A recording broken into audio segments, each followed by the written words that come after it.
Teman-teman, baru-baru ini ada kampanye anti sachet yang digaungkan oleh beberapa organisasi lingkungan di Indonesia.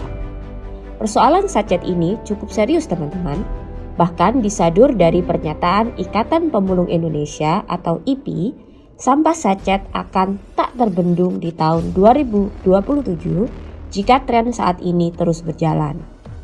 Nah, lingkunganku mau mencoba menelaah isu tersebut. Kita mulai dari sejarahnya ya. Kemasan sachet pertama kali dipatenkan di tahun 1955 oleh Harold Ross dan Yale Kaplan di Amerika Serikat.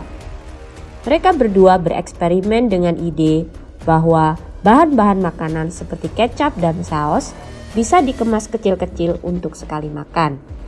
Kemasan sachet ini langsung populer seketika karena kepraktisannya. Beberapa dekade berselang, pangsa pasar sachet terbesar saat ini bukan lagi di Amerika Serikat, namun di negara-negara Asia. Orang pertama yang menyadari potensi kemasan sachet untuk pasar Asia adalah perusahaan kecil dari India bernama Kavin Kare di tahun 1980. Mereka memperkenalkan sampo sachetan yang bisa untuk sekali pakai dan dijual dengan harga murah. Produk ini sangat digemari oleh masyarakat pedesaan. Bahkan banyak di antara mereka yang menggunakan sampo untuk pertama kalinya ketika ada kemasan sachet ini. Sebelumnya harganya terlalu mahal bagi mereka sehingga mereka tidak dapat membelinya.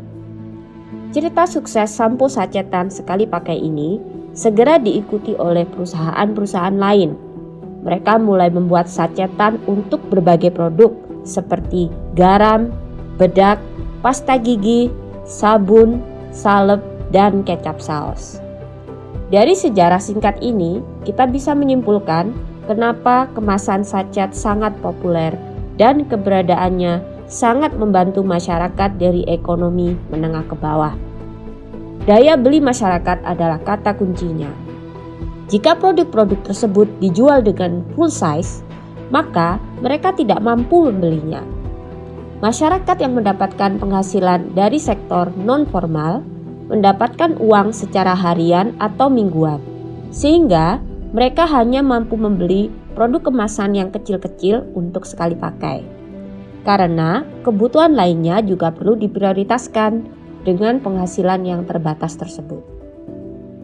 Mekanisme ini tidak hanya menguntungkan masyarakat menengah ke bawah, tetapi juga sangat menguntungkan perusahaan-perusahaan yang memproduksi kemasan sachet tersebut.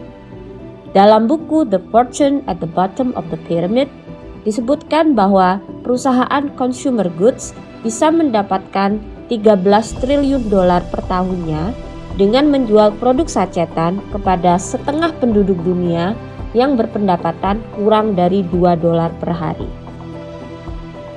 Revolusi sachet menyebar ke seluruh negara berkembang lainnya. Kemasan sachet berwarna terang dengan logo perusahaan mentereng tergantung di warung-warung, toko-toko, di pasar, dan sepanjang jalan. Ini adalah iklan gratis yang efektif bagi perusahaan dan sekaligus menyediakan produk yang terjangkau dan higienis bagi masyarakat yang mampunya membeli produk sedikit demi sedikit ketika perlu saja. Inilah realita dari kemasan sachet teman-teman. Mau tidak mau, kemasan sachet dalam ukuran kecil ini sangat dibutuhkan oleh masyarakat yang mampunya membeli produk sedikit demi sedikit ketika perlu saja. Jika kemasan sachet ini ditiadakan, yang pertama kali merasakan efeknya justru masyarakat menengah ke bawah tersebut. Jadi, apa dong yang harus kita lakukan? Ada 4 cara teman-teman. Kita lihat satu persatu. Cara 1, saat ini beberapa perusahaan sedang mengadakan pilot project untuk mengatasi sampah sachet. Contohnya, mendirikan kios-kios isi ulang produknya. Saat ini mereka masih mengkaji apakah cara tersebut dapat membantu mengurangi sampah sachet. Karena melalui studi kasus kios isi ulang di Manila, Filipina, kios-kios ini justru ditempatkan di mal-mal di mana target pasarnya tidak sesuai karena yang dapat mengaksesnya justru masyarakat menengah ke atas jadi salah sasaran.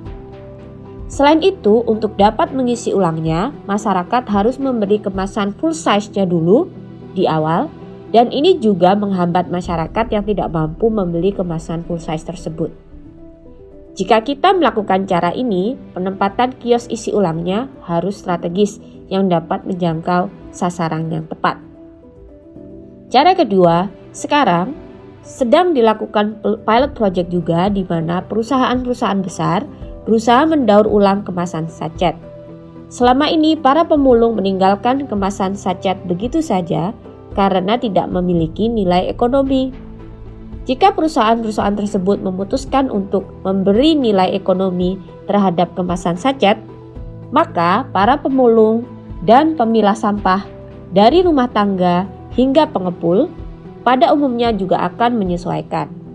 Tidak lagi melewatkan sampah sachetan, mereka akan memasukkannya menjadi sampah yang dapat didaur ulang dan bernilai ekonomi.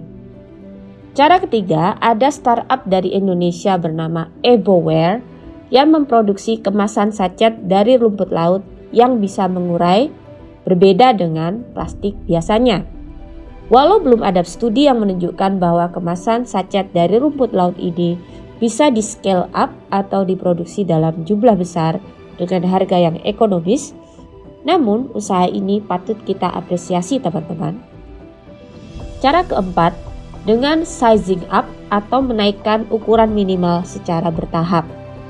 Contohnya, jika saat ini terdapat kemasan sachetan dengan isi produk 10 ml, maka bisa direkomendasikan untuk membuat ukuran minimal 20 ml, sehingga produknya bisa dipakai untuk 2 kali pakai, tidak lagi 1 kali pakai. Jika pemerintah menentukan isi minimal kemasan sachet seperti ini, maka otomatis sampah sachetan tersebut bisa dikurangi 50% dari sebelumnya dan harga produknya masih terjangkau buat masyarakat. Lingkunganku berpendapat bahwa cara ini perlu dicoba. Nah, itu tadi analisa lingkunganku tentang permasalahan sachet, teman-teman. Secara singkatnya, kemasan sachet ini sangat diperlukan oleh masyarakat kelas menengah ke bawah karena pola penghasilan mereka yang harian atau mingguan, sehingga hanya mampu membeli produk sedikit demi sedikit ketika perlu saja. Namun, sampah sachetnya masih bisa kita coba atasi dengan cara 1. Kios isi ulang produk. 2. Produsen memberi nilai ekonomi terhadap kemasan sachet sehingga bisa didaur ulang. 3. Membuat kemasan sachet yang dapat terurai secara alami. Dan 4. Membuat peraturan isi minimal suatu produk sachetan, misal yang awalnya 10 ml menjadi 20 ml. Itu dulu ya teman-teman. Cukup panjang video kita kali ini, tapi semoga bisa memberi informasi yang bermanfaat. Ingin update dengan informasi lingkungan yang lainnya? Jangan lupa follow channel lingkunganku dan sosmed kita juga. Lalu sampai jumpa di video berikutnya.